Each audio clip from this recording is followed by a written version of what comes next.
Bendiciones en Cristo con ustedes, Winston Medina, con la finalidad de seguir analizando el tema de el aoristo, que es uno de los aspectos verbales y tensos que han sido abusados muchas veces por muchos eruditos, por muchos pastores que han estudiado algo de griego y lamentablemente, bueno, ha habido una gran lista de eruditos, como mencionábamos el día de ayer, que han hecho un aporte para detener un poco esas ideas distorsionadas, como a veces se interpreta el aoristo, y en esta serie le hemos titulado, como le tituló Frank Starr, que se llama Los abusos del aoristo, y esta es la parte número 2, vamos a ver el punto número 2, y estamos basándonos en una obra del señor Charles R. Smith, que le titula Los intérpretes del aoristo errantes. Eso es lo que vamos a ver hoy. Está conmigo nuestro hermano Edwin Contento. Bendiciones, Edwin, ¿cómo estás? Muchas gracias, pastor, por la oportunidad de permitirme estar acá en el canal y también poder aprender un poco de lo que se está estudiando. Muy interesante el tema. Pues a escuchar. La única herramienta que tenemos aquí es Wala. Gracias al Señor por el hermano que me la regaló, me donó. Pero es interesante escuchar lo que ha venido diciendo. Por ejemplo, el día de ayer, pues tuve que reestructurar la forma en que pensaba, ¿verdad? Y de lo que decía un poco la gramática. Entonces, yo creo que hoy va a estar muy interesante el segundo punto con respecto al abuso del aoristo. Claro que sí, hermano Edwin. Bueno, para resumir más o menos, las personas que por primera vez escuchan este audio, el día de ayer estuvimos viendo un punto. Hay 7 puntos que este autor trata de negar, y el primero es que el aoristo, escucha muy bien cómo dice, el aoristo no necesariamente se refiere al pasado. Hay que aclarar esto para que las personas no piensen que no queremos decir que el aoristo no se refiere al pasado. Se podría referir al pasado. Podría estar haciendo referencia al pasado, pero no necesariamente. Enfatizo ese adverbio, no necesariamente. Un adverbio doblemente expresado con el negativo. No necesariamente se refiere al tiempo pasado. Porque el aoristo es flexible, el aoristo atraviesa por todos los tiempos verbales. Y ese fue el punto de ayer, que el aoristo es atemporal. Podría referirse al pasado, como al presente, como al futuro, como a cualquier otra cosa. Y el gramatólogo o el intérprete o el que haga el análisis sintáctico o lo que sea, depende en gran manera del contexto para poder determinar qué tipo de aoristo es. Entonces, habiendo dicho eso, Edwin, nos vamos a mover hacia el segundo punto. Dejamos evidencias, pruebas en varios versículos donde también se ve el aoristo en modo indicativo, y verdaderamente no se puede concluir que esos aoristos allí tengan una idea pasada, temporal, enfocada solamente en el tiempo. Y bueno, esa es más o menos la idea. Y el día de hoy, Edwin, el punto que vamos a negar, y recuerden que no estamos siendo dogmáticos con esto, no somos infalibles, pero tratamos de traer temas de discusión en el aspecto gramatical desde un campo académico, que es la parte que nos interesa, porque gracias a Dios damos por las herramientas que tenemos en Latinoamérica, Wallace, Robertson y muchos otros, pero hay que revisar a veces la manera como ellos presentan las cosas, y a veces ellos citan los autores. Por ejemplo, Wallace hizo su primera edición, creo que fue en el año 97, y él, cuando hizo su edición, obviamente que ya esta obra de El aoristo usado en 1972 ya existía, de Frank Starr, que es al que él se refiere, pero Wallace no menciona justamente a Charles Smith, ni tampoco menciona a la gente del proyecto Esdras, y tampoco menciona a David Matheson, que son varios eruditos que están en contra de esto. David Matheson, él no hace referencia a eso, por lo menos en lo que yo he visto. Tampoco hace referencia, Edwin, por ejemplo, a otros eruditos que se mencionan en el video que hicimos ayer, ¿ok? Y tampoco menciona, ¿cuál es el otro que tengo aquí? Sí, bueno, Matheson es el otro. Ni tampoco Adana, Matthew Davis, Ray Summers. Hay muchos, McKay, que incluso ese McKay, K.L. McKay, escribió un libro que se llama Sintaxis en la exégesis, por parte de Tyndall Bulletin en el año 1972. No hace referencia a ninguno de estos eruditos. Aquí no estamos hablando de una idea que nosotros nos estamos empeñando en tratar de demostrar, sino que estamos viendo lo que otros ya han dicho y estamos viendo los dos lados del debate en este punto. Entonces, eso, por supuesto, nos deja un poco limitados en la examinación de las evidencias de lo que dice Wallace. Wallace recomienda, yo incluso tengo la obra de Wallace con, ¿cómo se llama este otro hermano? Que yo hice una conversación con él, Stephen. Daniel Stephen.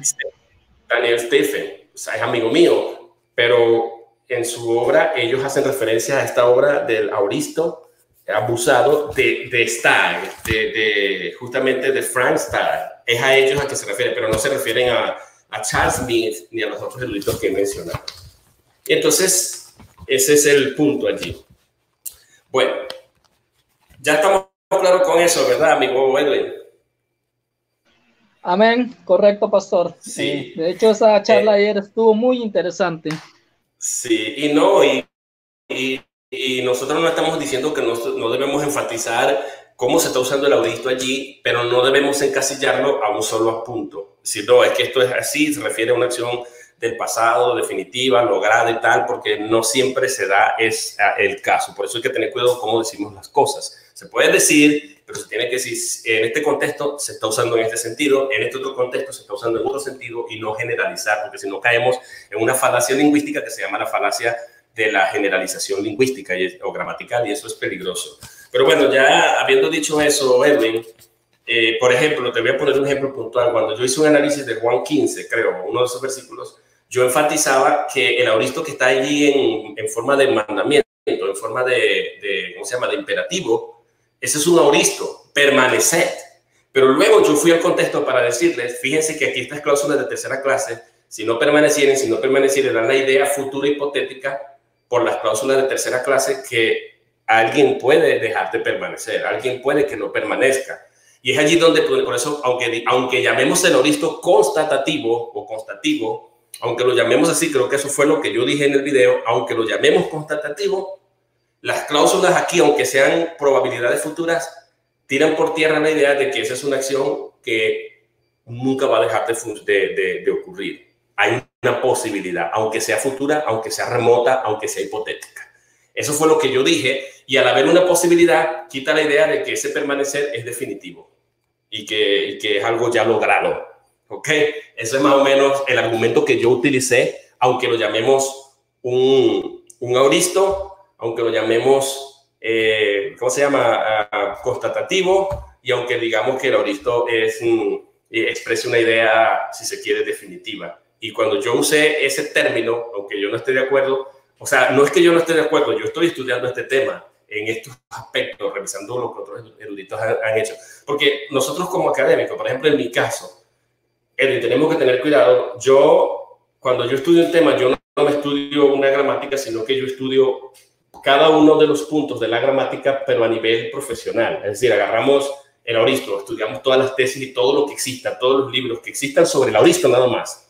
Las preposiciones, vamos a ver los estudios que se han hecho sobre las preposiciones, las analizamos, las revisamos y hacemos una investigación profunda. Ese es el rol del investigador y del académico, de la persona que es profesional, que estudia antes de poder hacer cualquier tipo de afirmación. Bueno, más o menos en ese contexto fue que yo enfaticé lo del constatativo, pero para refutarlo. Por eso no podemos ver el constatativo aquí como una acción definitiva y lograda, para luego, porque la tercera cláusula lo rompe esa idea. Eso fue lo que yo dije. Y habiendo dicho eso, vamos a arrancar entonces con el segundo punto, que dice, el auristo ni identifica la acción, número uno, y mucho menos se puede ver como una acción puntual.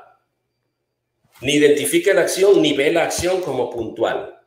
Ese es el segundo punto. ¿Ya lo tomaste la nota? Sí. Sí, puedes interactuar. Si tienes alguna pregunta o te va ocurriendo alguna idea, me puedes decir, ¿ok? Perfecto. Ok, entonces dice, el término puntual, ¿has escuchado tú en alguna gramática la idea de que el auristo enfatiza una acción puntual? De hecho, sí, bueno, tengo esta de Wall y ahí tengo otra que hacen un énfasis a eso, ¿verdad? Bueno, Wallace Sí. aquí, por ejemplo, en lo que pusieron que en el abuso del auristo de este señor, que hacen como algo ya una acción puntual, ya sea, fue puntual en ese momento, en ese tiempo. Entonces, eso es lo importante de escudriñarlo. Sí, y también lo hacen otros eruditos, otros gramatólogos y gramatólogas también le llaman así puntual al auristo y lo definen así, lo dejan así nada más y ya dejan esa idea volviendo a quedar otra vez en una falacia de generalización y eso es de lo que tenemos que cuidarnos nosotros. No queremos decir que eventualmente no podamos llamar, aquí el auristo está haciendo énfasis a una acción puntual, pudiéramos decirlo, pero dejando la salvedad de que hay otras posibles opciones, ¿ok? Y eso es lo que le da la seriedad al asunto. Entonces, lo que vamos a enfatizar hoy es que el auristo no identifica una acción ni la ve como puntual. Ni la identifica ni la ve como puntual. Entonces, voy a proceder a definir qué es puntual. El término puntual no es uno de los más malentendidos de los términos gramaticales, sino también uno de los más inapropiados. La característica gramatical puede indicar un acto puntual, aunque el vocabulario y el contexto puedan verdaderamente hacer eso. ¿Ok? ¿Entiendes ese punto? Dice, ninguna característica gramatical puede indicar una acción puntual. Ninguna. Aunque el vocabulario y el contexto puedan rápidamente hacer eso. O determinadamente hacer eso. ¿Sí entiendes ese punto? Sí, por ejemplo, aquí estoy leyendo una gramática, pastor, que tengo a mi mano. Dice, resumiendo todo lo que está acá, porque está un poco segmentada, digamos, es una acción puntual, no prolongada. Ajá. Entre todos los términos que le da y los conceptos que le da este autor al auristo. Ajá. Ajá. Y aquí dice ninguna gramática, o sea, ninguna faceta gramatical puede indicar una acción puntual. O sea que la gramática no es infalible en llamar a una acción y de catalogarla de puntual, porque lo que está diciendo, hay que revisar el vocabulario que se está usando donde aparece ese auristo para ponértelo en palabras más sencillas, y hay que revisar el contexto. No solamente hay que revisar el vocabulario que se está usando, y también revisar el contexto, que es lo que verdaderamente va a decidir que si la acción es puntual o no. ¿Me explico? Por ejemplo, si yo digo permanecer, la idea, aunque tengo una idea de una acción de permanecer, pero el verbo, incluso el mismo verbo permanecer, es parte de un vocabulario que indica una acción continua.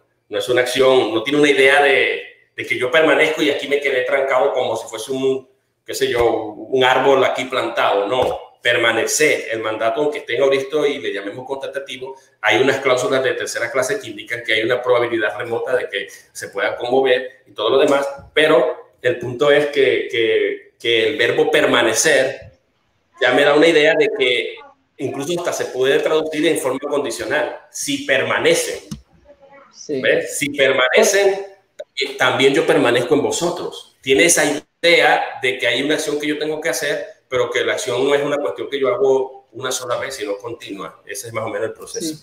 Por ejemplo, aquí hay otro concepto, pastor, para añadirle a eso. Es la acción acabada en el pasado o una acción acabada en el pasado sin efectos en el presente. Con el concepto que le da al auristo esta gramática, ¿verdad? Sí. Bueno, es bueno que tengamos esos conceptos. Eso lo dice aquí en Wallace, ¿verdad? No. Ok. Bueno, está bien. Vamos a ir diciendo aquí, dice, los académicos son que el término puntual debe ser propiamente entendido. Dice, son muy rápidos señalando que el término puntual, entre comillas, debe ser entendido propiamente o apropiadamente. Por ejemplo, Starr, que no es cualquiera, Starr es un tremendo académico, erudito, antes que Wallace y muchos otros, como hemos puntualizado aquí. Por ejemplo, hace notar que gramatólogos cuidadosos dejan claro que la idea puntual pertenece a la manera, escuchen muy bien, pertenece a la manera como el escritor de presentación y no necesariamente a la acción misma. Voy a repetir eso. Dice que los gramáticos dejan muy claro que la idea puntual, la idea de puntualidad, de puntual, pertenece a la manera como el escritor hace la presentación y no necesariamente a la acción misma. O sea, va a depender al escritor. El escritor presenta el orito y dice es puntual, pero no necesariamente tenga una referencia a la acción misma. ¿Me explico? O sea, que es algo, si se quiere, subjetivo, dependiente del sujeto. Y luego, luego él procede a defender a dos eruditos más, como por ejemplo Moultons y Robertson. Dice, el uso de Moultons y Robertson, Moultons se escribe M-O-U-L-T-O-N-S, M-O-U-L-T-O-N. Moultons y Robertson, que conocemos a H. Robertson, el uso del término puntual en ellos es para describir la manera en que la acción es vista y no la acción en sí mismo. ¿Me ves? O sea, Robertson y Moultons se cuidan mucho cuando van a describir una acción de puntual. Él dice, yo estoy de acuerdo y defiendo la manera como Moultons y Robertson utilizan el término puntual. Ellos no son tan irresponsables para decir es una acción puntual. No, eso es lo que nos está diciendo y está de acuerdo con eso. Dice, porque ellos cuando usan el término puntual lo utilizan para describir la manera, el modo de la acción, cómo la acción, la manera como la acción es vista y no la acción en sí, no la acción en sí. O sea, es un asunto de cómo yo la veo, cómo yo lo veo, cómo yo veo la acción. Más que la acción misma. No es que de la acción no vamos a sacar la conclusión de que es un auristo puntual, sino que yo subjetivamente le doy un juicio de valor y digo, es puntual. O sea, que es dependiente de ¿qué? Del sujeto. Por eso se le llama que es subjetivo. Del sujeto, es subjetivo. Y el que escribe, hace teología y todo eso y señala un auristo, o el que hace discusiones teológicas, o el que enseña a través del auristo y esas cosas, y tiene que tener mucho cuidado porque aunque él diga es puntual, es su opinión. Es su opinión, pero no porque el verbo de él se esté desprendiendo eso, de la acción se esté desprendiendo de ese concepto. Ese es el punto. Luego el señor Stagg pasa a explicarnos que el auristo es puntual.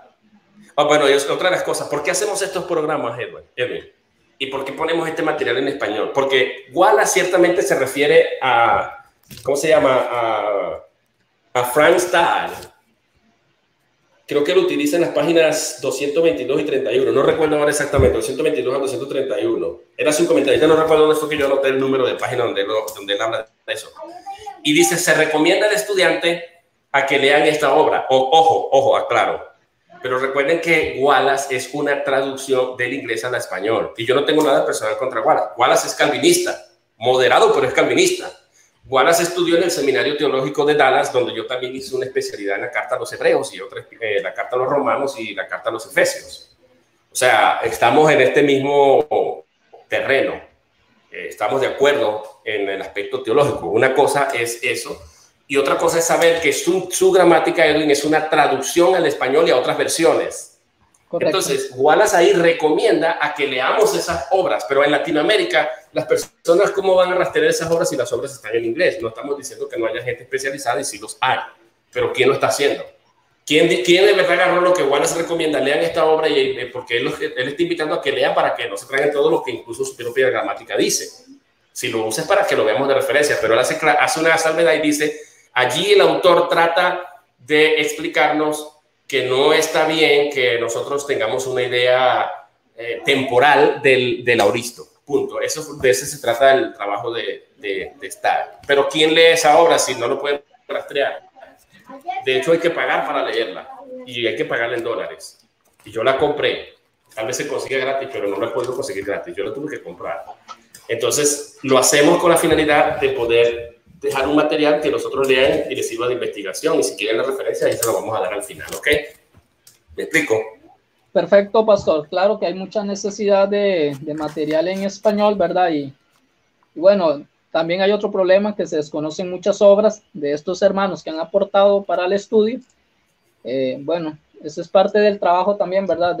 Pues de uno como estudioso, como estudiante, investigar y esto es bueno porque usted va a dejar referencia y, por ejemplo, los autores, y pueda ir uno más allá, ¿verdad? De lo que se está diciendo, ir a investigarlo, leerlo por propia cuenta de uno, y eso es importante.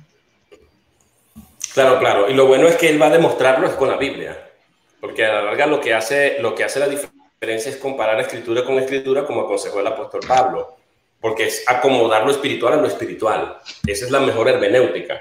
Y ayer vimos varios versículos, creo que vimos 5 o 7 versículos, creo en total, donde desmontamos la idea, aunque para algunos tal vez no sea un concepto nuevo.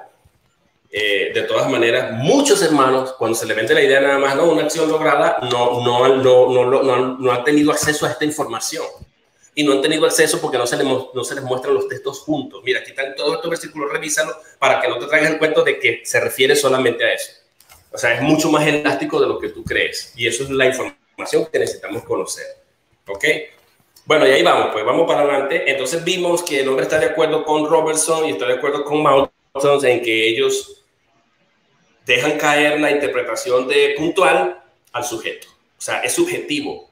Yo escribo algo, veo un auristo, lo veo allí y digo, bueno, ahorita no le presta mucha atención al vocabulario y el contexto y digo que es puntual, punto. Es subjetivo, pero hay que ir ahora al contexto, revisar el vocabulario que se está utilizando, el mismo verbo que se está utilizando y determinar si verdaderamente es puntual o no, porque del verbo en sí no se desprende. Ese es el punto. Ok, listo. Correcto. Ok. Dice, ok, ¿dónde me quedé por aquí? Bien. Explica que el auristo es puntual solamente en el sentido de que la acción es vista sin referencia a la duración, sin que se considere que pudo haber habido una interrupción, una completación o cualquier otra cosa. O sea, por puntual, o sea, en lo que está diciendo el autor, si vamos a llamar a la acción puntual, dice está, y explica, si por auristo puntual nosotros queremos decir, Edwin, que se refiere a la duración, se refiere a la duración, o sea, que la acción se ve sin referencia a duración, o sea, cuánto duró la acción, si hubo alguna interrupción, si la acción verdaderamente se concretó, se completó o cualquier otra cosa, estaría bien llamarlo auristo puntual, porque hay una gran cantidad de información que no conocemos. Lo que, en pocas palabras, lo que está diciendo es, no sabemos la duración de la acción, qué tiempo llevó. No sabemos si hubo una interrupción mientras la acción se llevaba a cabo. No sabemos en qué momento se completó la acción. Y cualquier otra cosa pudiéramos agregar allí. Entonces, si por eso entendemos auristo puntual, está bien. Bueno, ahí sí, ¿listo? Concuerdo bastante. Sí. Sí, y no sé si esa es la misma idea que tú tenías, de que se trataba de algo así, o si esto de alguna manera dice, no, o sea, tengo que hacer un ajuste. En cierta parte sí, en cierta parte no. Ya me queda un poco más claro con esto que usted acaba de decir de este autor, Frank. Entonces, lo comprendo un poco mejor. O sea, claro. Entiendo mucho mejor la elasticidad que tiene lo que es el verbo auristo, ¿verdad? Entonces, en esa parte sí ya voy entendiéndolo mucho mejor de lo que había leído. Sí, y es claro estudiar este tema del auristo porque es uno de los tiempos y tensos griegos que aparecen muchísimo en el Antiguo Testamento, especialmente en textos narrativos como los evangelios, las cartas paulinas, las cartas, bueno, está en todas partes. Es uno de los tiempos y tensos más utilizados cada vez que se habla en tiempo pasado o en presente o en algún mandamiento o algo así. Ok, por eso es importante esto y tiene ese valor. Bueno, vamos a seguir leyendo entonces aquí. Dice, si el lenguaje significa algo, esto dice que el auristo no es puntual absolutamente, especialmente no en la manera en que ve, declara o se refiere a la acción. Esta terminología es lo que llevó a Frank Stahl a esta excelente discusión. El auristo ni designa ni ve la acción como puntual. Eso lo quiere él dejar bien claro. Ni designa la acción, ni ve a esta, ni ve la acción como puntual. Dice, ni siquiera la ve de ningún tipo de manera. O sea, si queremos hablar entonces, o sea, pudiéramos preguntar, porque ahí vendría la objeción, ok, si no es puntual, entonces, ¿cómo es? Entonces el autor dice, es que no la ve de ninguna manera. Ok. Y lo pone en signo de exclamación, dejando ver sus emociones. No la ve de ninguna manera, o sea, no tenemos una respuesta para eso.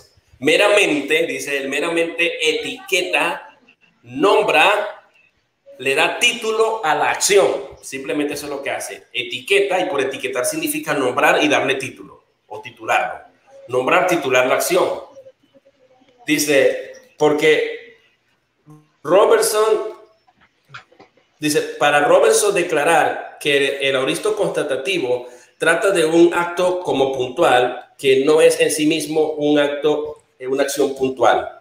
Escucha muy bien. Para Robertson declarar que el auristo constatativo trata de un acto como puntual, el cual no es en sí mismo una acción puntual. Es negar lo que él tempranamente afirma en identificar el auristo como de significado indefinido y atemporal. Eso lo dijo él anteriormente. Él dijo que el auristo, y dijo que esa es la belleza de la lingüística, de la gramática, ¿te acuerdas? Del desarrollo lingüístico, no recuerdo los términos que él utilizó, pero ahora él va a decir en una de sus definiciones que el auristo es puntual, y definiendo lo puntual, cuando en verdad no se refiere a una acción en el punto puntual, entonces él simplemente está contradiciéndose y negando la misma afirmación que él ha dicho al definir el auristo como un tiempo indefinido.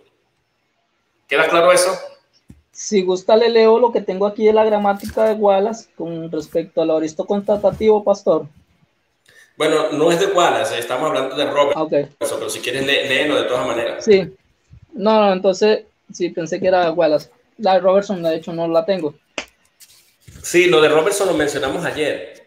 Sí, sí. La de Robert, yo te puedo mandar la de Robertson, la tengo en digital. Pero la de Robertson, la de Robertson. Sí, yo tengo una versión de Robertson compartible. Yo la tengo. Déjame ver si la tengo ahí en Kindle. No recuerdo o si es para mi seminario. Déjame revisarlo allí. Si para los estudiantes de mi seminario, algunas editoriales me han permitido compartir el material en los grupos privados. Pero voy a ver, yo creo que Robertson sí. Déjame revisar de todas maneras. Pero de todas maneras, el punto es que Robertson, el día de ayer dijimos que él dijo, no literalmente, parafraseándolo, que el auristo no se puede definir de ninguna manera, y eso era parte de la evolución o del desarrollo de la lengua, y que limitarse solamente a verlo como un asunto temporal o definirlo de una sola forma es como suicidarse intelectualmente. ¿Recuerdan que hablamos de eso ayer? Como dar un golpe a la mente. Dice, porque es como acabar con la belleza de la elasticidad del lenguaje. El lenguaje te permite estirarte, o sea, estirarlo un poco más allá y revisar y ver otras opciones, que eso es lo que estaba defendiendo Robertson ayer. Pero luego él define como una acción puntual, y entonces dice, se contradice negando su propia afirmación al definir el auristo como algo indefinido. Entonces el auristo no trata, ni ve, ni se refiere o ni declara la acción como puntual, ni de cualquier otra manera. Su propósito es refrenar de hacer eso. Su propósito, dice él, es refrenar de hacer eso, o sea, de puntualizar una acción. O sea, es lo contrario, parece, según lo que dice aquí está. Pero bueno, vamos a leer entonces, vamos a irnos aquí. De acuerdo a Dana y Mante, que son dos eruditos más, el auristo declara el hecho de la acción o evento sin respecto a su duración. ¿Okay? El auristo no tiene nada que ver con duración, en pocas palabras. Burton, que es otro, se escribe B-U-R-T-O-N, Burton declara que representa la acción denotada por algo indefinidamente. Por algo indefinidamente, por ella misma indefinidamente, simplemente como un evento dice que ni siquiera es como una fotografía, ni siquiera la dibuja como una fotografía en progreso. Ok, vamos a ver qué más dice aquí. Ni tampoco afirma su existencia de su resultado. El nombre indefinido es así entendido y es por lo tanto aplicable al tenso en todos sus usos. Ok, y ahí viene otro autor, Machen. Machen demuestra la admirable restricción en evitar el término puntual. O sea, él hace énfasis. Estos autores están a favor de que no llamemos el auristo puntual. Estos autores dicen, no, eso es algo indefinido, para ponértelo en términos más laicos. No, el auristo no es algo puntual, es algo indefinido y se refiere más al tenso que al tiempo.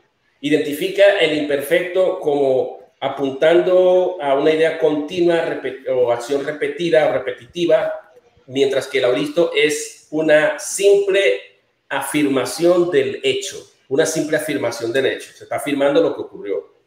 Pero tenemos otro autor que se llama Wenham. Vean que no es solamente Charles Mead. La gente dice es solamente un auristo, pero solamente un erudito. No. Aquí estamos citando gente seria que también han escrito gramática, que también han dado un tremendo aporte a la cristiandad del mundo inglés y algunos de ellos del mundo hispano. Y muchas de sus obras han sido traducidas.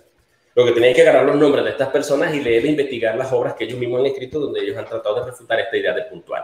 No es un capricho de Winston, solo que aquí le damos toda la información para que el estudiante evalúe y valore lo que se le está diciendo. ¿Algún comentario, Edwin, hasta ahora? No, vamos muy bien. Ok. Se cita entonces a Wenham. Wenham se escribe W-E-N-H-A-M. Desafortunada, inmediatamente después hace una identificación inválida del auristo como puntual. Como un un tenso puntual. Claramente declara, o sea, esta es una persona que hace una interpretación del auristo, aunque él niega y dice que el auristo, este se llama Wenham, dice que el auristo no es puntual, sino que es algo indefinido. Luego él va a decir que el auristo implica una acción puntual del verbo y así pues deja a la gente confundida y no analiza con cuánta frecuencia eso verdaderamente ocurre, sino que simplemente lo dice así y él lo ve como algo irresponsable. Bueno, esto más o menos, o sea, es más elástico. No lo encasilla en una acción puntual, sino que él incluso lo llama indefinido. Creo que fue una de las cosas que escuché que tú dijiste. Sí. Bueno, está bien. Ok, entonces, algunos ejemplos de inexactitud. Dice, a ver, bueno, aquí hay se citan a muchos eruditos y de hecho en total ponen 1, 2, 3 ejemplos. Vamos a ver. Dice, no estamos argumentando que los gramatólogos han entendido mal el auristo. Noten las citas. Aunque este artículo va por encabezamiento ejemplos de certidumbre que vimos anteriormente, a pesar de todo esto, nosotros no queremos decir que los gramatólogos no entienden el auristo. No estamos diciendo eso. Lo dice aquí el autor Charles Mead. Segundo, es acertado que el término puntual es confuso e inapropiado, un término inapropiado para describir el hecho que un auristo meramente nombra un acto sin referencia a su duración. Por eso que no le encaja la idea de puntual. Llamarlo puntual es como encasillarlo a un solo aspecto y es sacarlo de su definición de indefinido. ¿Estamos claros con eso? Correcto. Estoy resumiéndote las tres cositas que se dicen aquí. Tercero, de la misma manera o muy cercamente, todos los gramatólogos pueden ser válidamente acusados al menos de inconsistentes o por inconsistencia, en que sus ilustraciones, en las que como ellos interpretan los auristos, como indicando un acto singular o actos singulares u ocasiones particulares y acciones momentáneas o eventos instantáneos, incluso instantáneos, etc. O sea, si ellos limiten al auristo a una de estas cosas y le llaman una acción puntual, un acto singular, un asunto arreglado, un asunto momentáneo o incluso un asunto instantáneo, entonces pudieran ser acusados de no comprender el auristo. Eso es lo que dice este autor. ¿Comentarios hasta aquí?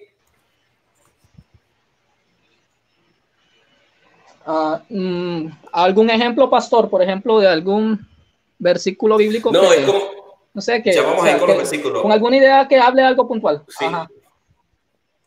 Sí, Okay, ya vamos a ir con los versículos. Con los versículos se van a aclarar las dudas, pero lo que te quiero decir es que este autor lo que te está diciendo es que si un gramatólogo, estamos hablando de gramatólogo, gente académica, gente profesional que ha estudiado, sí, dice el auristo es puntual, o te dice este auristo aquí indica una acción momentánea, o el auristo implica una acción arreglada, porque todas esas cosas lo dicen los gramatólogos, o implica una ocasión particular, o un acto singular, o instantánea incluso. Si dice eso, entonces ese gramatólogo se olvida de la riqueza del auristo y se olvida que el auristo no es solamente eso. Pudiera ser, pero no es eso. Entonces eso es lo que él está tratando de decirnos, ¿ok? Sí, correcto. Ok. Sí, y Dana y Manti, por ejemplo, declaran que el auristo presenta la acción o el evento como un punto. Y lo llaman puntual. Estas son dos de las mujeres, Dana y Manti, dos de los autores, perdón, que utilizan el término puntual y llaman al auristo como puntual y no la saca más nadie de allí. Solamente el auristo para ellos es puntual y punto. Y entonces eso es lo que está tratando de decir el autor, que eso no puede ser así. Y dice enteramente, ven la acción del auristo puntual como si fuese un acto singular completo o como si este estuviese opuesto a una idea continua o repetitiva. Al decirle puntual, hermano, la idea de continuidad y de repetición se quita. Sobre la base, y así lo dicen ellos, ¿no?, en sus gramáticas, y sobre la base de esta afirmación, ellos lo que dan a entender es que el auristo, por ejemplo, la cláusula aurista en Juan 2:21, si quiere vamos ahí en un ejemplo, significa a fin de que ustedes no cometan un acto de pecado, que para que no pequéis. Cuando dice estas cosas os escribo para que no pequéis, creo que dice el texto. Primera Juan 2:1.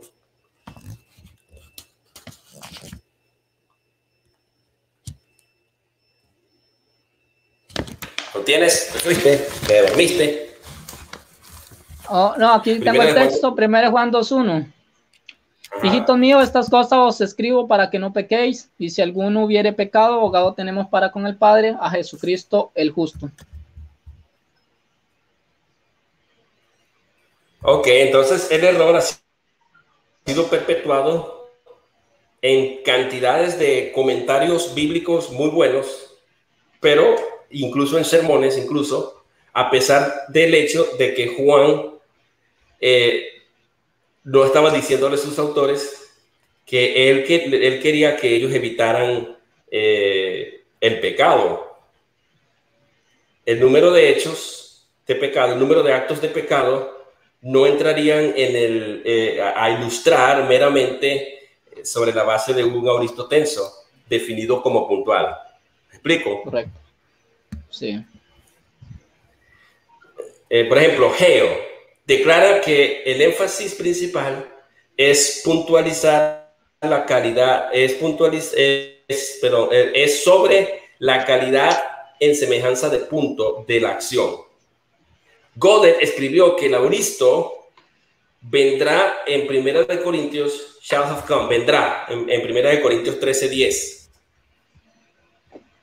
1 Corintios 13:10 aludirá a un, ¿cómo es que dice? Eso es en un comentario, dice, cuando dice vendrá, yo creo que se refiere ¿cómo se llama? Cuando venga lo perfecto, ¿no?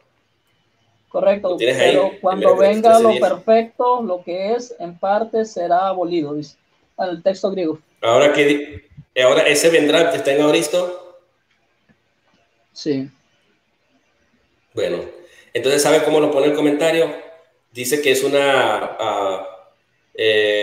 momento esperado positivamente y fijado o arreglado, que no puede ser otro más que la venida de Cristo.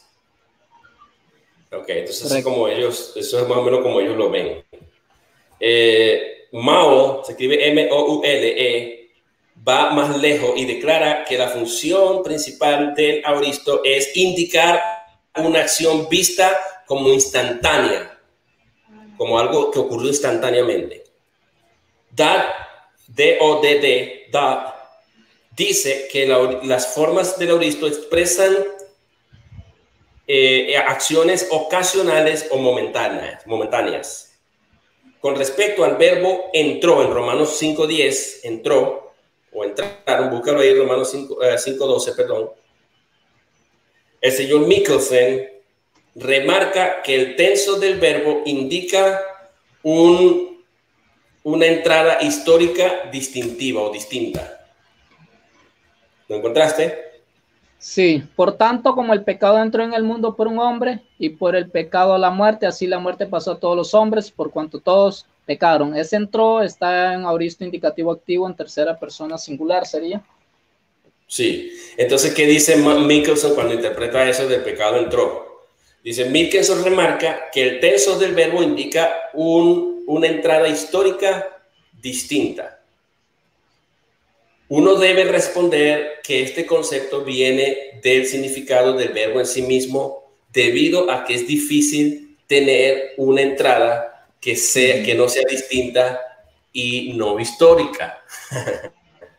O sea, el verbo en sí arroja eso.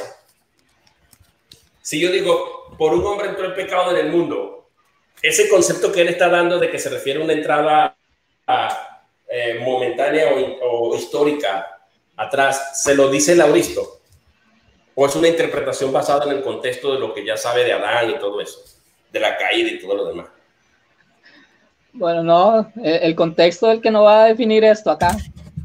Claro, o sea, tú puedes definirlo como te dé la gana. Tú puedes decir, sí, aquí se refiere a un auristo como él lo definió aquí. Él dice, es un verbo tenso, que suena tan bonito, es un verbo tenso que indica una entrada histórica distintiva. Oye, qué bueno, ¿verdad? ¿Y cómo lo sabes? Hay que agarrarse gramática y decir, ¿cómo sabes tú que es histórico? Nada más allí, incluso con el puro contexto de aquí, sin pensar en Adán y qué se refiere. Olvídate de Adán, olvídate del huerto del Edén y todo lo demás, lo que pasó y de la caída del hombre. ¿Cómo llegas a esa conclusión? O sea, ahí no le sirve la gramática.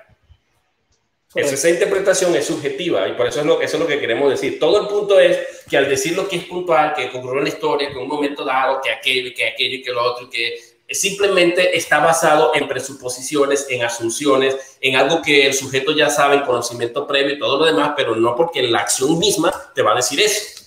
Correcto.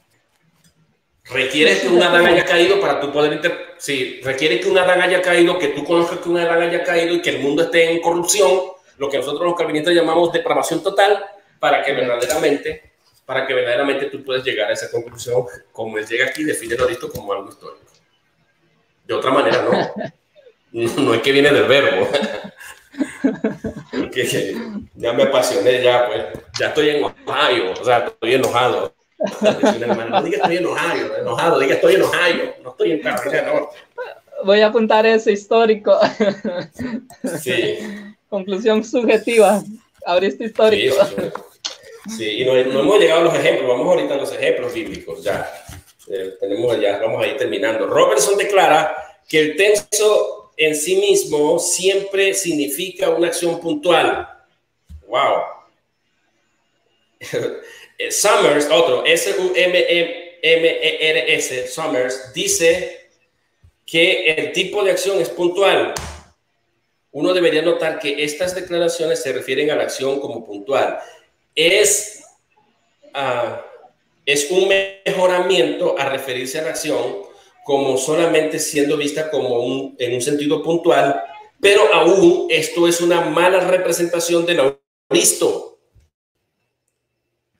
Debería agregarse que intentar representar el auristo como un punto, como el punto de un correo electrónico, por decirlo de alguna manera, en contraste a la representación de los tensos lineales por una línea o serie de puntos, que es como debería verse el auristo, son entonces incluso hasta mucho más confusos. Si tú nada más ves el auristo como algo puntual, imaginémonos a un punto dibujado en el espacio, en algún lado, un punto, en vez de verlo como una serie de puntos posibles, entonces ya ahí erraste como gramatólogo, como exégeta, como como un analista sintáctico, como lo que sea, como intérprete, como pastor, como lo que sea. ¿Me explico? Correcto. Va a ser confuso. Bueno, literalmente, vamos a los textos bíblicos, literalmente cientos de ejemplos podrían enlistarse para mostrar que el auristo no indica o aún necesariamente mira la acción como puntual. Por supuesto que puede ser usada como puntual, como un evento puntual. Aclaro, no estamos negando que puede ser puntual. Como tampoco hemos negado en la primera serie que pudiera ser, ¿qué cosa? Tiempo una de acción pasado. lograda. Sí, una acción pasada lograda. Puede ser, pero no es la única. ¿Estamos claros? Correcto. Como tampoco estamos negando que puede que el auristo sea puntual. Correcto. Pero no lo podemos encasillar en ese punto nada más. El uso del auristo no prueba este hecho. Y ahora vamos con los textos bíblicos. Vamos a ir a Filipenses 2:12. Filipenses 2:12 dice... ¿Lo tienes ahí, el interlineal? Por tanto, amados míos, como siempre habéis obedecido, no como en mi presencia solamente, sino mucho más ahora en mi ausencia, ocupados en vuestra salvación con temor y temblor. ¿Cuál es el verbo que está en auristo allí? Acúsate. Bueno, aquí veo habéis obedecido, que está en auristo también. Filipenses, vamos a ver cuál de los dos es que me están resaltando aquí. Filipenses 2:12. Filipenses 2. Estoy buscándolo aquí en la interlineal. A veces no veo mucho desde aquí, pero vamos a ver Filipenses 2:12, ¿ok? Ok, ¿lo tienes ahí? Sí, el auristo sería habéis obedecido. Ok, sí. Es sí, exacto. El verbo auristo activo indicativo que está allí. Correcto. Que es ipicúsate. Sí, correcto. Ipicúsate. Ok. Ese es el auristo. Filipenses 2:12. Ahora, si lo vemos así, ¿podemos decir que ese obedecer fue puntual? Bueno, a primera instancia sí, se puede ver como puntual. Bueno, exacto. Pero ¿tú crees que la obediencia se hace una sola vez o la obediencia, no, aunque esté en auristo, no indica una serie de puntos? Indica una continuidad de obedecer. Claro, cuando indica una serie de... Se refiere que en la línea del tiempo ellos tuvieron que haber obedecido, no nada más. Ok, ¿qué es lo que quiere que hagamos, Pablo? Bueno, que cumple los mandamientos de Dios, por poner un ejemplo. Entonces, ok, lo vamos a obedecer. Ya lo obedecimos hoy, Pablo, ya estamos listos. No, se les está diciendo, por tanto, amados míos, como siempre habéis obedecido, como siempre obedeciste, esa idea de obedeciste no es una idea puntual. Correcto. Sino que obedecieron en la línea del tiempo hasta el momento en que él escribe. Y por eso dice, bueno, no sé si ahí en el griego dice siempre. Sí, está ahí, mira, el pántote. Sí. Si tiene una idea de siempre, no puede ser puntual. Ya siempre, el adverbio, como adverbio, que está modificando el verbo allí, siempre obedecieron, indica la idea de que no fue que obedecieron una sola vez puntualmente hablando. Correcto. Bueno, yo sé, si se tomara puntualmente, entonces esto se prestaría como para obedecer en un tiempo y luego hacer lo que le viene como en gana a uno, ¿verdad? Obedecer una sola vez ya. Sí. Obedecer una sola vez y ya no tienes que obedecer más. Incluso si quitáramos el adverbio pántote de allí, que significa siempre. Si lo quitáramos y yo diga, así como obedeciste, así como ustedes obedecieron, aún si yo lo dijera así, el obedecer no tiene una idea de algo puntual, sino de continuidad, un estilo de vida. La obediencia de un cristiano tiene que ser un estilo de vida, y por eso Pablo utiliza aquí un adverbio modificador verbal que es el pántote, siempre. Punto. Entonces no es puntual, y ahí estamos refutando esa idea. O sea, y ahí es donde entra el punto, el argumento es, hay que ver el vocabulario y hay que ver el contexto. El contexto tiene un siempre, y el tipo de vocabulario que se está usando es el verbo de obediencia. La obediencia no es un asunto puntual, es un asunto progresivo y es un estilo de vida además. Sí, aunque aquí también tendría una idea, digamos, como algo culminativo, ¿verdad? No logra calzar tampoco, pastor, porque es necesario seguir obedeciendo, además, muchos órdenes y mandamientos. Exacto, no, es que la idea aquí más bien es incluso hasta perfectiva. Correcto. Como han, bueno, no sé si el verbo no está en perfecto, pero incluso está en indicativo, pero incluso la obediencia tiene una idea perfectiva. Igual que escuchar, seguir, obedecer, aunque esté allí, la idea no es puntual, la idea es perfectiva, o sea, que se mantiene en el tiempo, continuativa, progresiva, gerundia, si queremos llamarla de otra manera. Como ustedes han estado obedeciendo, se puede traducir. Como ustedes han obedecido en el pasado, en la línea del tiempo, continuamente. Eso sí es una acción que comenzó en el pasado y continúa. Esa es la idea del verbo como vocabulario. Es perfectivo aunque se exprese en aoristo. Por la naturaleza verbal. Esos son los elementos en los que nosotros no podemos encasillar el verbo. Es a un aoristo puntual. Sí, ok, párate ahí. Pero obedecer es puntual o es un estilo de vida o es progresivo. La idea es perfectiva o no lo es. Y eso es lo que hay que corregir. Correcto. Bueno, sí. Vamos a otro punto. Mateo 6:26. Con los ejemplos bíblicos uno puede entender mejor, ¿verdad? Mateo 6:26.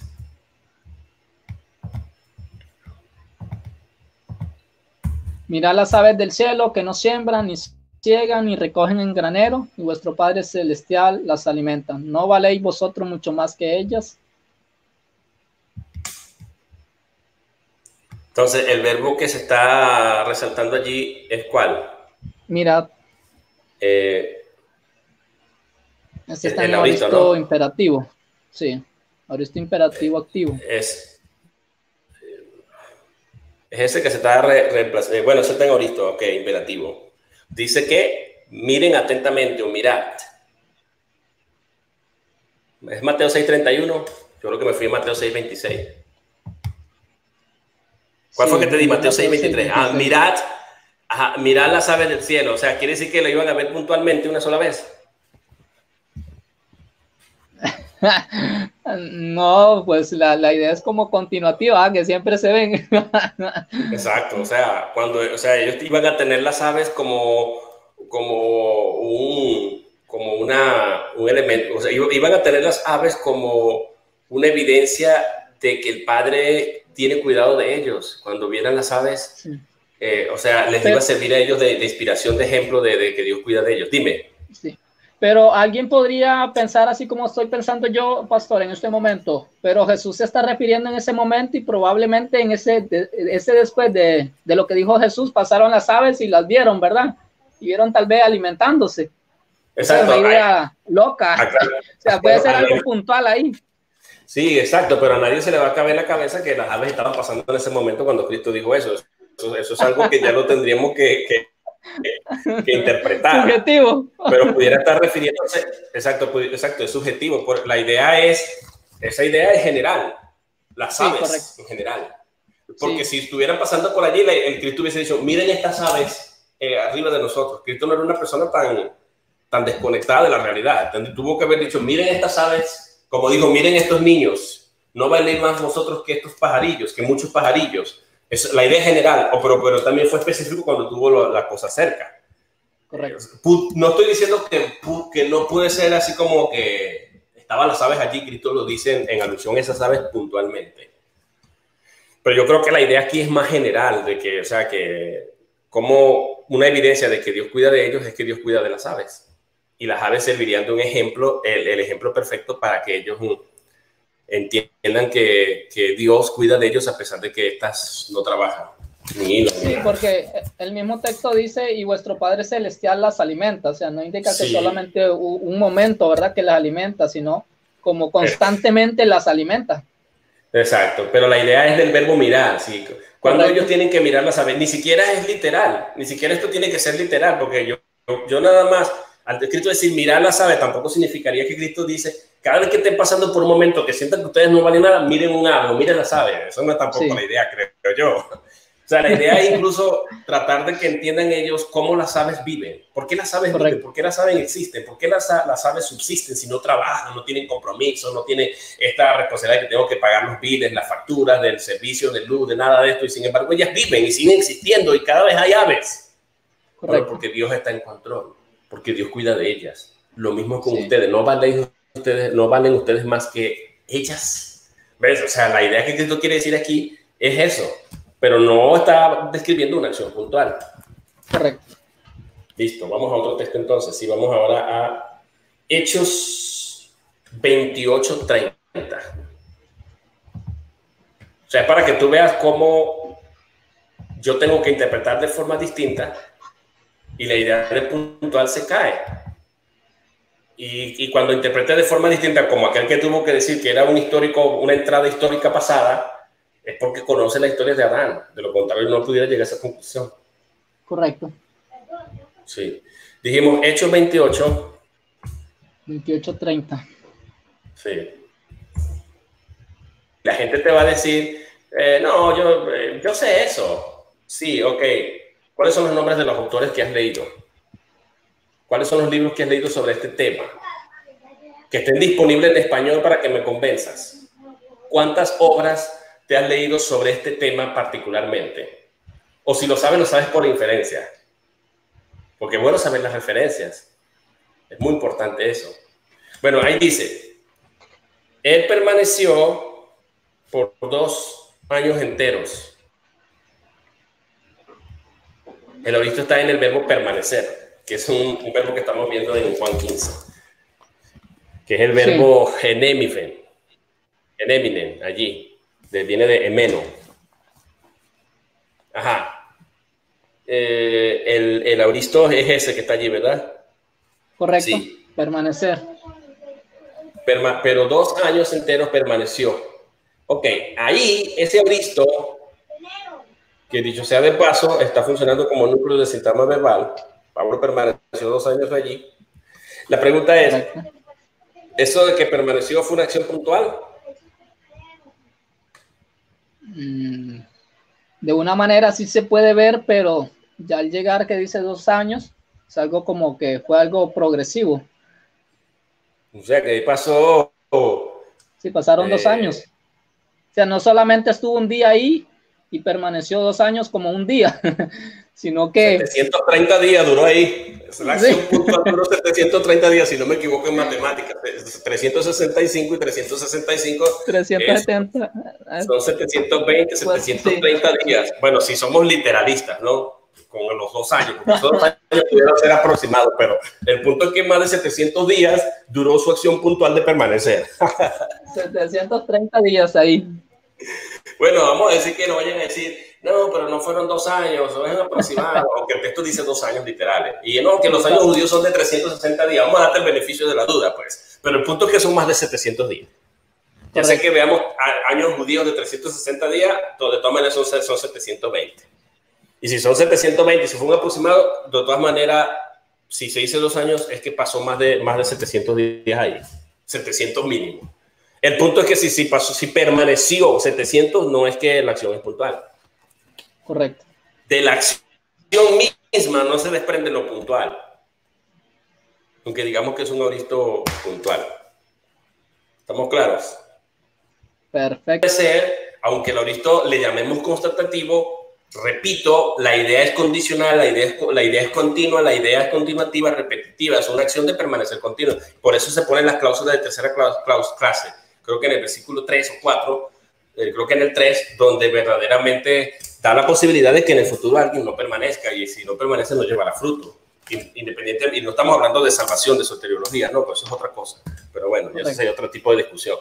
Pero la idea de permanecer, por eso el autor dice, tienen que mirar el vocabulario y tienen que mirar el contexto para poder decir si el verbo es puntual o no.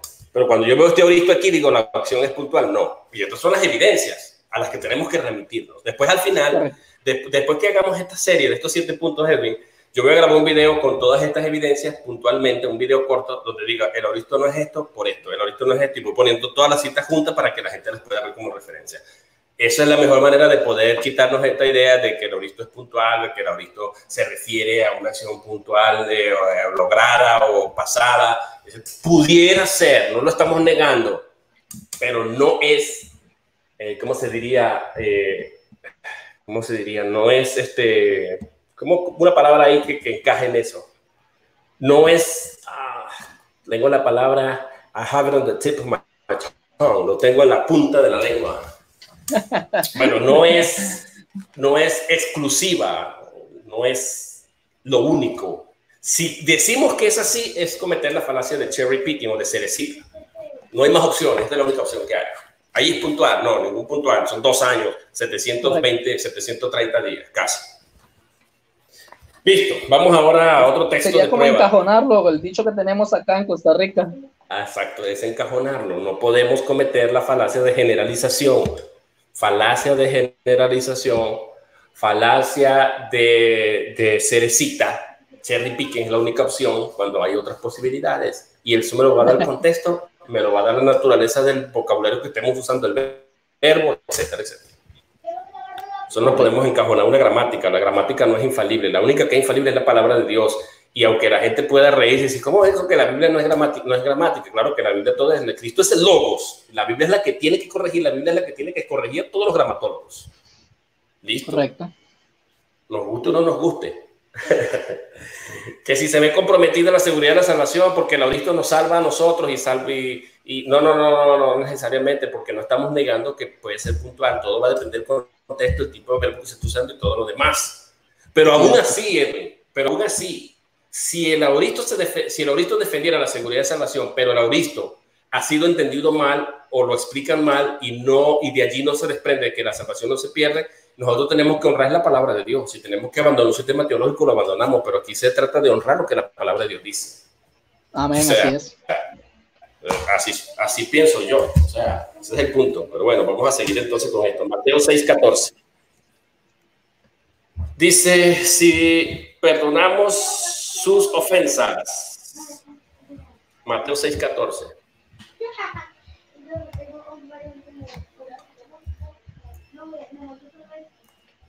Mateo 6. ¿Cómo? Afite sería el verbo en auristo. Exacto. Afite. Ese mismo viene de afimi. Afimi. Ese verbo es dejar ir, que es un verbo que está dice segundo auristo activo, subjuntivo, segunda persona plural. ¿Es puntual? ¿Perdonar? Ay, no. Si perdonáis. Creo que tengo que estar constantemente perdonando las ofensas. No, perdona. El día que perdones a tus enemigos una sola vez, ya bastó. El problema es que me hagan otra vez la ofensa. Tengo que perdonarlos otra vez. Exacto, es muy subjetivo. O sea, puede ser que lo perdones de una sola vez, pero puede ser que esa misma persona te siga molestando. Correcto. Como a veces se da el caso, y ahí es donde uno tiene que volver a perdonar, soltar eso y ya, echar para adelante. Ese es el punto. Ok. Entonces, no se deduce del auristo que se refiere a una acción puntual. Perdón y ya. Aunque esto, pastor, aunque esto tiene también la idea puntual, ¿verdad? Por lo que usted está diciendo, que no se está descartando este concepto que se le da al auristo. Por ejemplo, si hoy me hacen una transgresión, pues tengo una responsabilidad de perdonar, ¿verdad? Es algo puntual que se está dando en ese momento, ese claro. Perdón, pero si lo encasillo ahí o encajono esta acción de perdonar hoy, entonces, y el pasado mañana, alguna acción que cometan en contra de mí, o sea, esta no me va a resolver, indiferentemente de las personas que sean, no me va a resolver la situación de que ya perdoné, no necesito perdonar a ese otro y al otro y al otro, si es posible, ¿verdad? Okay, o sea que el verbo perdonar, por la naturaleza del verbo, implica una actitud continua del cristiano, estar dispuesto a perdonar siempre, punto. Entonces no puede referirse a una acción puntual porque la naturaleza del verbo como vocabulario hablando, que es el argumento que se está usando aquí, no tiene la idea de algo puntual. Puede darse que en el momento que perdoné la acción fue puntual, pero yo tengo que continuar perdonando si ocurren hipotéticamente o eventualmente otras ofensas de otros hombres, incluso si no es del mismo, ¿no? Entonces, por eso es que no se puede encasillar solo como una acción puntual. En este caso, cuando dice, si no perdonáis, la acción no es puntual. La acción es de que esa debe ser la actitud del cristiano.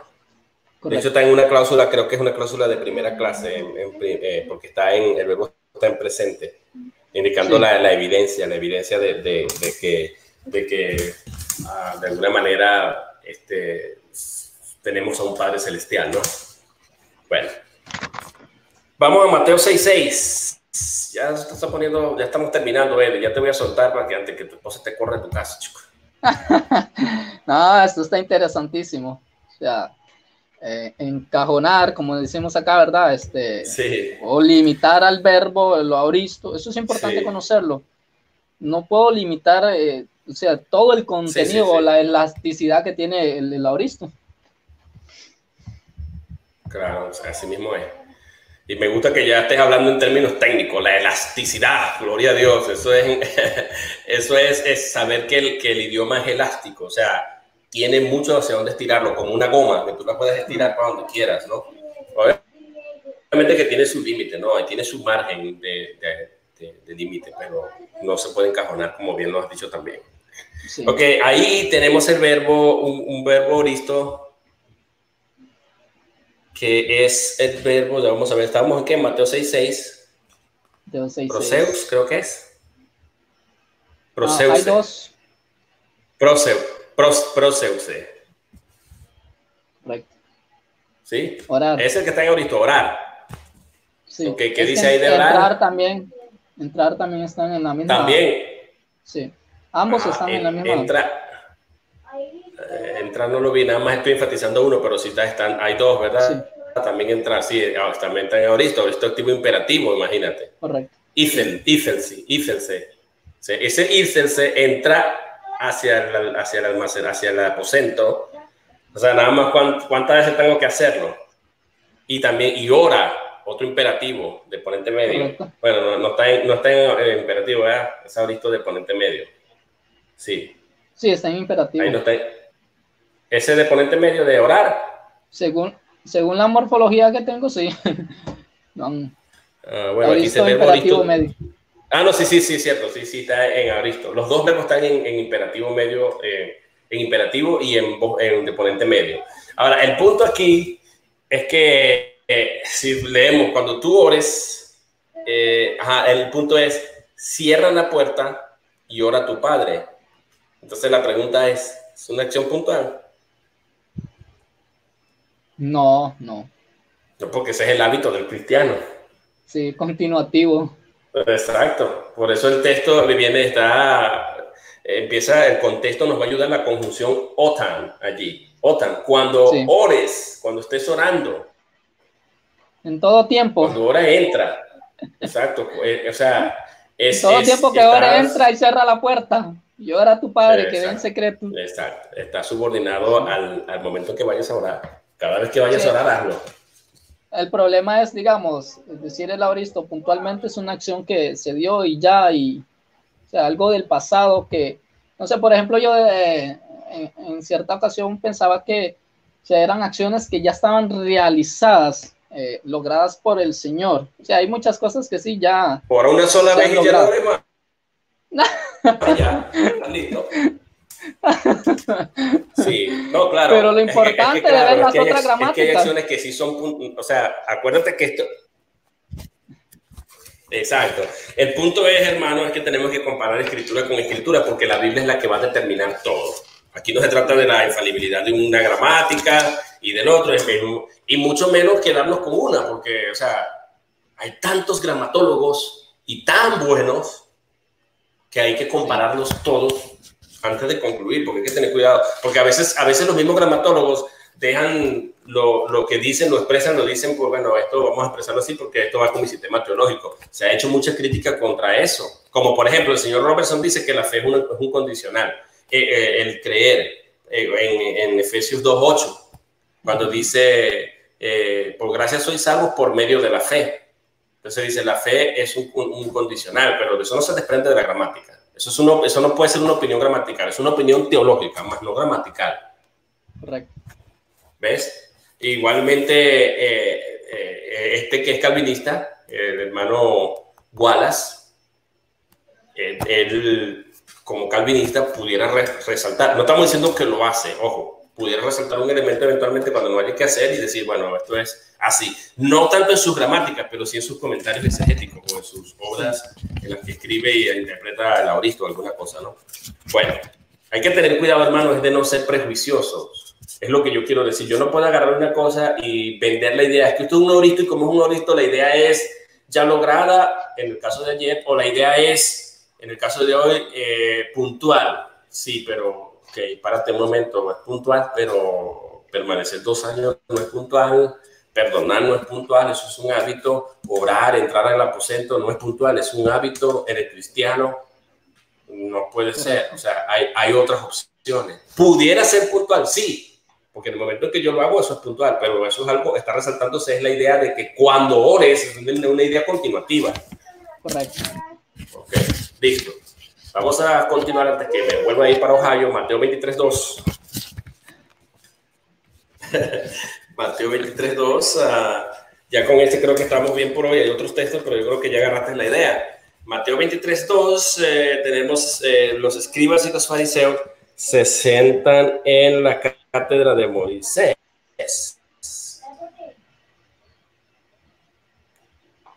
El verbo es que se traduce se sientan o se sentaron. ¿Cómo dice ahí? Dice, en la cátedra de Moisés se sientan los escribas y los fariseos. Ahí dice se sentaron.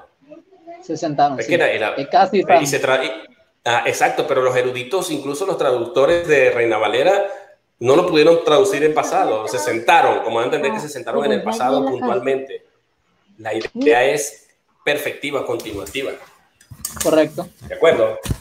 Entonces es el verbo ekafizan, sentarse, se sentaron, pero nadie va a pensar que los escribas y fariseos se sentaron una sola vez, puntualmente. Muy buena esa. Exacto. ¿A qué conclusión vamos llegando para no hacer el video muy largo, Edwin? ¿A qué conclusión vamos dejando? Si quieres, trato de abrir la cámara, si quieres. Entonces dice, de nuevo, ha de notarse que todos estos ejemplos citados bajo el encabezamiento de aplicación que hemos dado, contrario a Moulton y Robertson, el aoristo no es puntual en declaración. O sea, él está a favor de Moulton, como hemos dicho, Moulton y Robertson. El aoristo no es puntual, ni el hecho de que se pueda admitir en los ejemplos dados es indefinido y refrena el punto de vista de acción, o el ver la acción, nos refrena de ver la acción como una acción puntual, solamente lineal o puntual. Y eso se puede notar en los verbos. Pudiera ser puntual como pudiera ser lineal, pero no, de una cosa no se desprende la otra. ¿De acuerdo? Hay que revisar el vocabulario. Somos dependientes del vocabulario. Somos dependientes de qué otra cosa. Del contexto.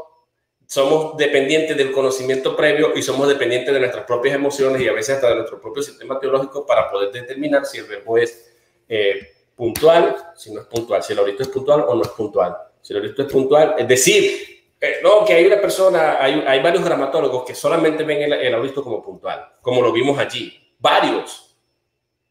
Pero eso lo refutó el mismo Robinson cuando dijo que meterse en la cabeza la idea de que el aoristo tiene un solo aspecto temporal es una sola forma, es acabar con el desarrollo lingüístico y la belleza de la elasticidad del idioma.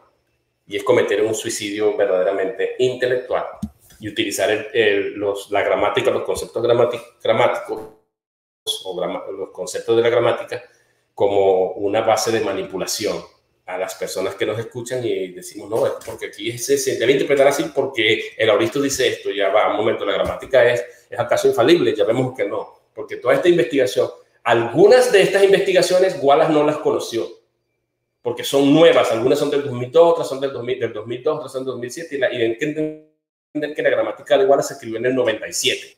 Así que Wallace no se refiere a esto. Wallace nada más conoció la gramática del señor Frank Stahl.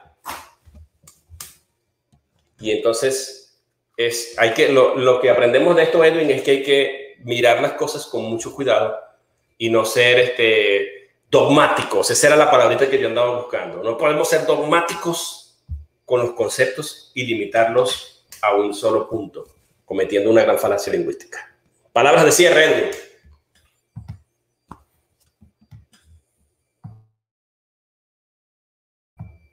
Despídete, Edwin.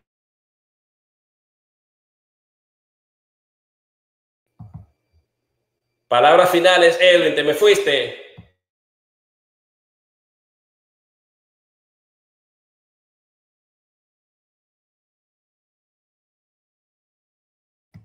Edwin, te me fuiste.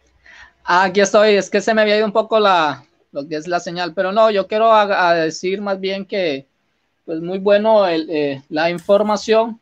Esto ayuda mucho, ¿verdad? Por ejemplo, los que estamos estudiando, los que estamos interesados en este estudio, esta información, pastor, bueno, aquí yo no estoy escaso de esa información que pueda estar en español, pero esto me ayuda a entender un poco más el concepto del auristo. Y yo sé que para los que estaban viéndonos o que nos van a ver, va a ser de mucha ayuda poder entender lo que es el auristo, no encerrar el auristo en una sola acción, sino ver la elasticidad que tiene el auristo, ¿verdad? Entonces, eso es importantísimo.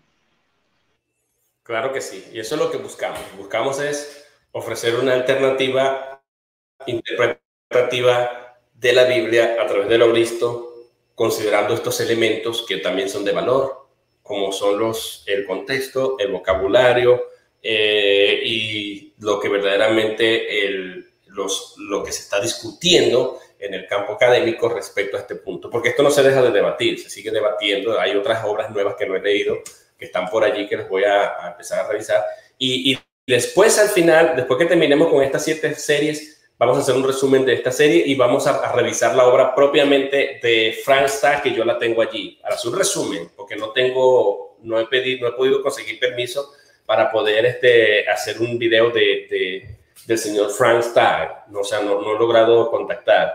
Pero si llego a contactar con la editorial o con los que producen el artículo y lo autorizan, entonces sí hacemos algo más amplio, como una serie propiamente de la obra de Frank. Solamente estamos usando la obra de Charles Mill, de la cual sí conseguí permiso.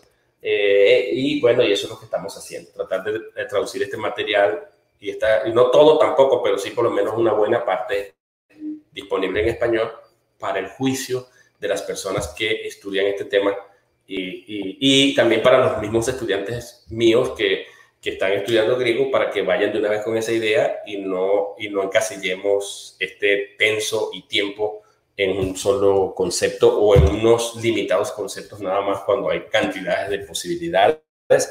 Si nos queda una palabra por hoy, Edwin, es entender el auristo como algo indefinido, elástico, usado de alguna manera en cualquier contexto. Perfecto, esas son las palabras. Sí, indefinido, punto. Bendiciones, pues, Edwin, cuídate mucho ahí. Bendiciones, Descansa, pues, gracias, feliz noche. En una próxima entrega.